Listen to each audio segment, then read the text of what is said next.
oceans, vast and majestic, have long been the lifeblood of global trade and transportation. But behind this expanse lies a critical need for safety and security, particularly for women who play pivotal roles in maritime operations. For centuries, women have been making significant contributions to the maritime industry, even though it continues to be a male-dominated profession. According to the latest International Maritime Organization statistics, women represent only about 2% of the world's 1.2 million seafarers, a figure that highlights the need for continued efforts to encourage female participation. The International Maritime Organization Assembly in 2021 adopted a resolution proclaiming the 18th of May each year as International Day for Women in Maritime. This year's celebration focuses on the theme, Safe Horizons, Women Shaping the Future of Maritime Safety.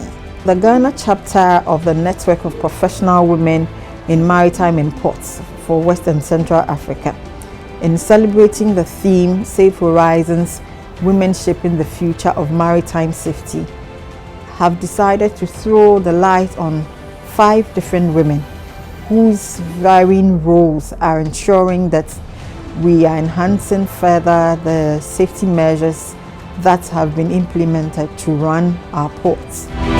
While their roles may vary, their impact on maritime safety is felt far and wide. Perpetual Osaibonso is the Executive Secretary of the Ship Owners and Agents Association of Ghana, SWAG, since 2002. As part of her roles at SWAG, Perpetual has participated in several stakeholder consultations, demonstrating a passion for maritime safety and container shipping operations in Ghana.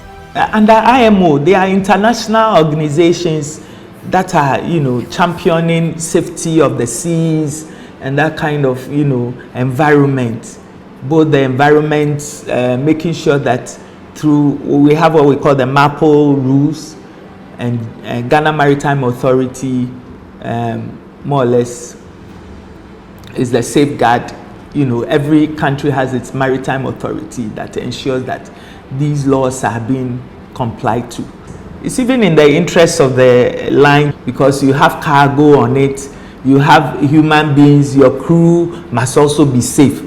So it's a concerted effort. Priscilla Adonio is a reliable port control officer. She narrates how she has employed her talents and competences towards one of the key activities at the port of Tema. In Tema Port, safety is our hallmark. We work together from the port control station to the pilotage, to the towage, to the mooring gang to ensure that all vessels are berthed and unmoored safely. Our first point of communication with the vessel is through the VHF.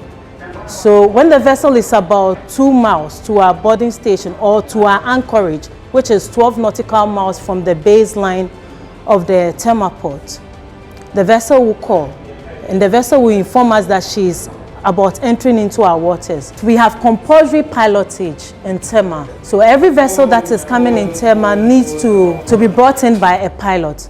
And to do that, we have a communication system and a policy that the vessel first calls the port control station. After the port control station ascertains that the vessel is cleared financially and it's the vessel that has been booked for that particular berth, we inform the pilot and we inform the tag masters, we inform the mooring gang, and then the pilot launch to stand by for the movement.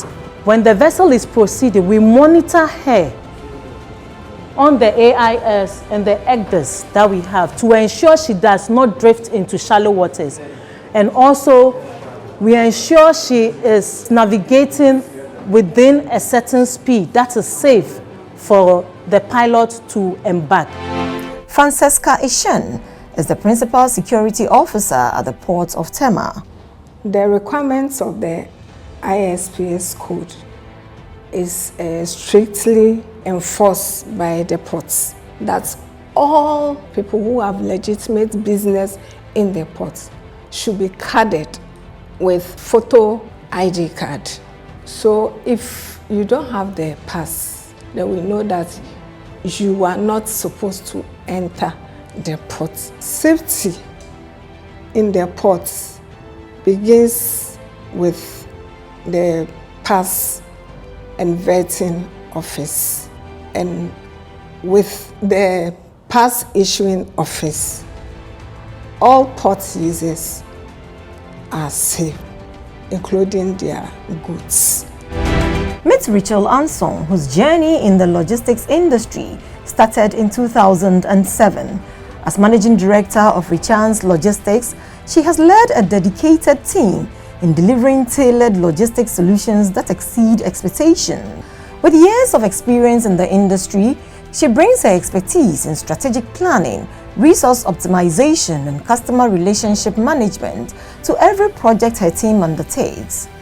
In our industry, we've had several training on these dangerous cargoes, and as a company, because we know that majority of our cargoes are hovering around these particular chemicals, we train our staff. The industry itself is embracing the safety measures already, and so especially now we have the low sulfur vessels that are autonomous.